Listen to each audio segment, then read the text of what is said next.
సాగర్ కావచ్చు, కృష్ణా నది మీద పరివాహక ప్రాంతంలో నిర్మాణంలో ఉన్న ప్రాజెక్టులు 60 సంవత్సరాల పైగా ఉమ్మడి రాష్ట్రంలో పూర్తి కాని ప్రాజెక్టులు 10 సంవత్సరాలు చంద్రశేఖరరావు గారు ముఖ్యమంత్రిగా ఉన్నప్పుడు ఈ రాష్ట్రంలో ఎందుకు పూర్తి చేయలేదు? దక్షిణ తెలంగాణ పట్ల కృష్ణానది జలాలను మా ప్రాంతానికి ఇవ్వకుండా వివక్ష చూపించి శాశ్వతంగా మా రైతాంగం జీవితాల మీద మరణ శాసనం రాసింది చంద్రశేఖరరావు కాదా అని నేను ఇక్కడ నుంచి అడుగుతున్నా అధ్యక్ష.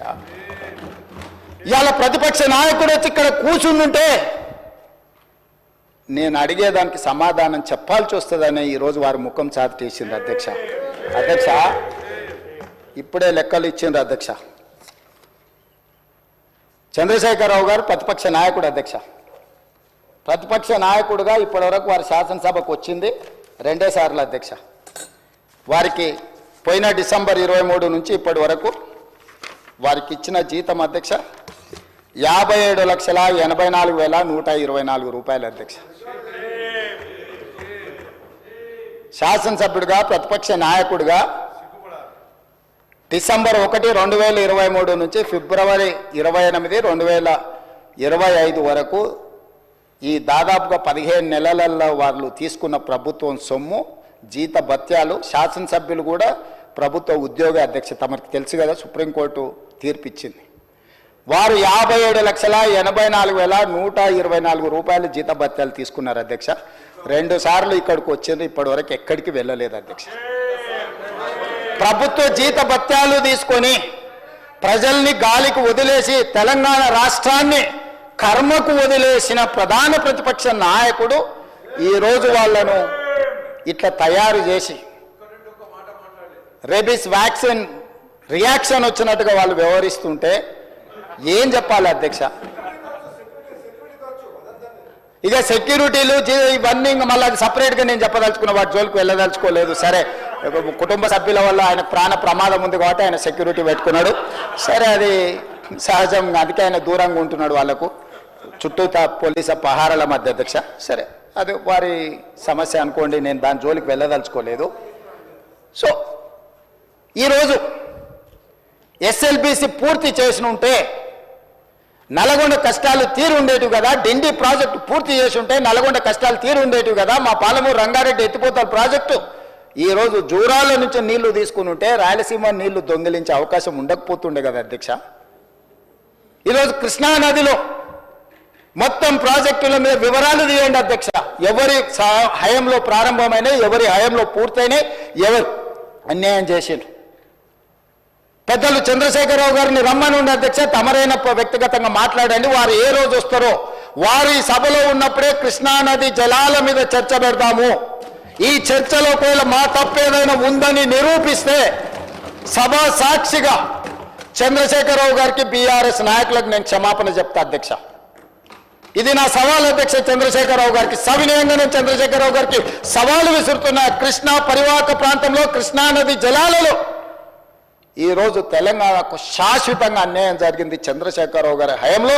లెక్కలతో సహా నిరూపించడానికి నేను మా మంత్రి ఉత్తమ్ కుమార్ రెడ్డి గారు సిద్ధంగా ఉన్నాం అధ్యక్ష. వాళ్ళ సంతకాలు పెట్టొచ్చి వాళ్ళ అఫిడవిట్లు వేసి రాయలసీమ లిఫ్ట్ ఇరిగేషన్ ప్రారంభించి 2020లో ఆంధ్రప్రదేశ్ ముఖ్యమంత్రి జగన్మోహన్ రెడ్డి గారిని ప్రగతి భవన్కు పిలిపించి పంచపక్ష ప్రమాణాలు పెట్టి రాయలసీమ లిఫ్ట్ ఇరిగేషన్ జీవో మొత్తం రాయలసీమలో ఈరోజు పోతిరెడ్డి పాడు కావచ్చు, మాల్యాల కావచ్చు, లేకపోతే ముచ్చుమరి కావచ్చు, రాయలసీమ లిఫ్ట్ ఇరిగేషన్ కావచ్చు, ఇవన్నీ కలిసి శ్రీశైలం బ్యాక్ వాటర్స్ నుంచి పర్ డే 10 టీఎంసీ, ప్రతిరోజు 10 టీఎంసీలు 60 రోజులు మనకు వర్షాలు వచ్చినప్పుడు ఉంటే 600 టీఎంసీలు వెనుక నుంచి వెనుకల్నే రాత్రికి రాత్రే తరలించకపోవడానికి ఇవాళ ప్రాజెక్టులు పూర్తయినాయి.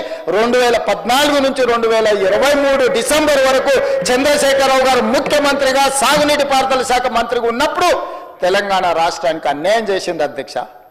రోజుకు 10 టీఎంసీల నీళ్లను తరలించకపోయే ప్రాజెక్టులు వాళ్ళు కొడితే చంద్రశేఖరరావు నిమ్మకు నీరెత్తినట్లు ఉంటే నారాయణపేట నియోజకవర్గంలో గవినోళ్ళ శ్రీనివాస్ అని ఒక సామాన్యమైన రైతుతోని green tribunal, national green tribunal చెన్నైలో కేసు వేయించి ఆ ప్రాజెక్టుల మీద స్టే తీసుకొచ్చి ఈ ప్రాజెక్టులో అనుమతులు లేకుండా, పర్యావరణ అనుమతులు లేకుండా ప్రాజెక్టులు నిర్మిస్తున్నారన్న ప్రాజెక్టుల మీద స్టే ఒక పాలమూరి అతి సామాన్యమైన రైతు కుటుంబం నుంచి ఒక రైతు స్టే తెచ్చిన తర్వాత మేము గగ్గోలు పెట్టి లొల్లి పెట్టి రాళ్లతో కొడతామని పాలమూరు జిల్లా రైతులు తిరగబడ్డ తర్వాత ఆ పిటిషన్లో రాష్ట్ర ప్రభుత్వం ఇంప్లీడ్ అయింది అధ్యక్ష.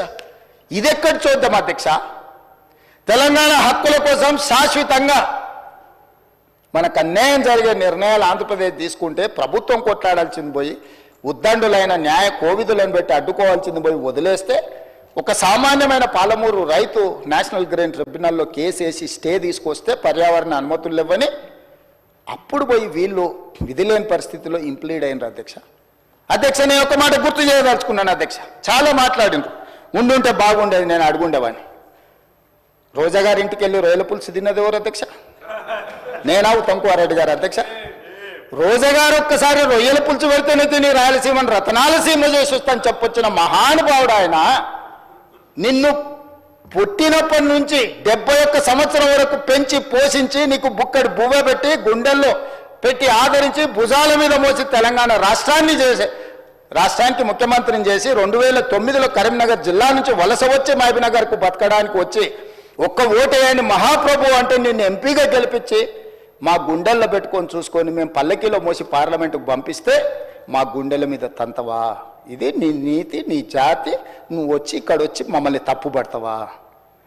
రొయ్యల పులుసు తిన్నందుకే అంత విశ్వాసం చూపిస్తావు. ఒక్కసారి రోజమ్మ పెట్టిన రొయ్యల పులుసుకి నిన్ను మోసినందుకు 2009లో నిన్ను పల్లకీలో మోసి పార్లమెంట్లో పంపించినందుకు మా పాలమూరు జిల్లాకి ఏం చేసినావు? పార్లమెంట్లో నోరు లేకపోయినా, పార్లమూరులో ఊరు లేకపోయినా నిన్ను పార్లమెంటు సభ్యుడిగా మేము ఎన్నుకొని నీకు రాజకీయ భిక్ష పెడితే మా పాలమూరు ఎండబెడతావు, మా కల్వకుర్తి ఎడారిగా మారుతుంది, మా భీమా నెట్టంపాడు కోయిల్ సాగర్ మా నారాయణపేట కోడంగల్ లిఫ్ట్ ఇరిగేషన్ని ఎక్కడికక్కడ పడవ పెడతావా?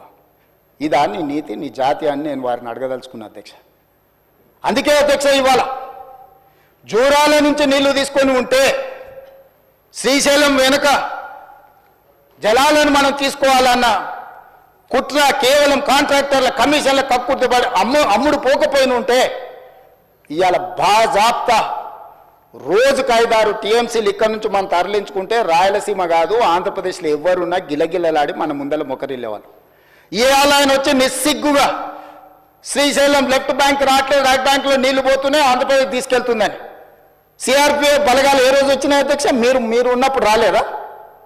మీరున్నప్పుడు ఆంధ్రప్రదేశ్ పోలీసులు వచ్చి తెలంగాణ పోలీసులు అక్కడ ఉన్న సిబ్బందిని తన్నిపోలేదా? మీకు అసలు పౌరుషం ఉందా? మీలో చీము రక్తం ఉందా?